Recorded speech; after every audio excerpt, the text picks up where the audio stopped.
Hello everyone, मधु story line में आप सभी का स्वागत है। दोस्तों, किसी भी चीज़ का मूल्य इस बात से मायने रखता है कि वो चीज़ हमारे लिए कितनी मूल्यवान है। दोस्तों, इसी बात को बेहतर तरीके से समझाने के लिए मैं आपके साथ एक बहुत ही रोचक कहानी शेयर कर रही हूँ। यह कहानी उस समय की है जब वस्तु विनिमय का व्यापार था।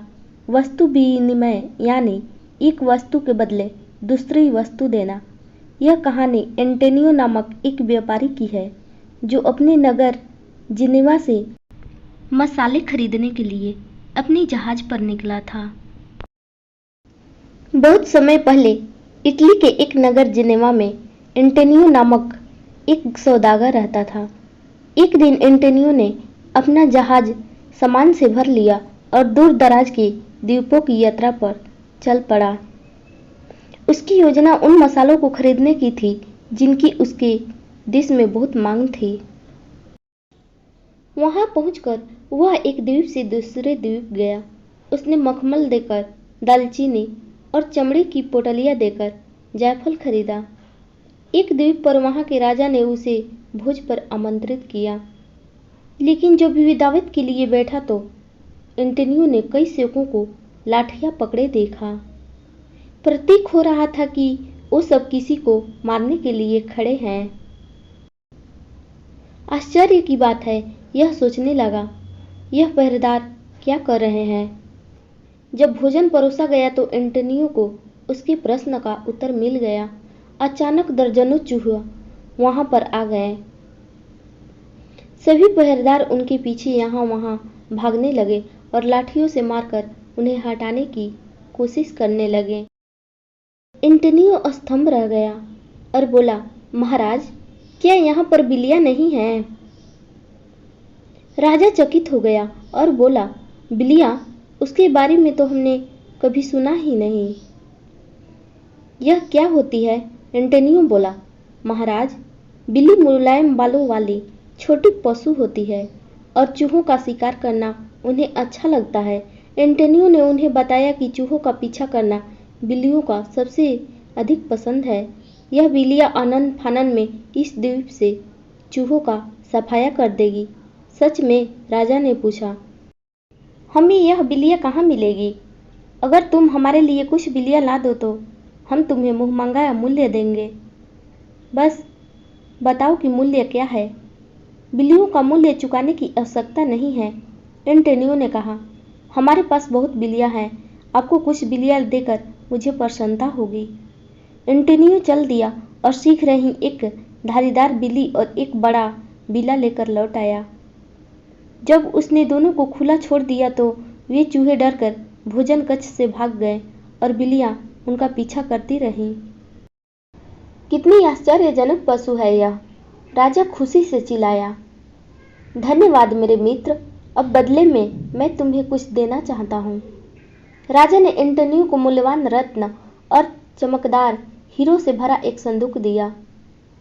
महाराज, इसकी कोई आवश्यकता नहीं है, एंटोनियो ने विरोध करते हुए कहा। लेकिन राजा उसकी बात मानने को तैयार न था। एंटोनियो, तुमने हमें मूल्यवान उपहार दिया है और इस द्वीप पर हमारे पास इतने मूल्यवान रत्न हैं कि हमें समझ नहीं आता कि उनका क्या करें। हम इन उत्तम पशुओं के बदले में हमारी यह भेंट तुम कृपया स्वीकार कर लो। एंटोनियो अपने नगर जिनेवा लौट आया और अपनी यात्रा की कहानी सबको सुनाई। उसके सौभाग्य से सब प्रसन्न थे सिवाय ल्यूजी के, जो नगर का सबसे धनी सौदागर था। जब उसने यह बात सुनी तो उसे एंटोनियो से ईर्ष्या होने लगी। दो निकम्मी बिल्लियों के बदले में उस द्वीप के राजा ने इतने अनूठे रत्न और जहां हीरे दिए।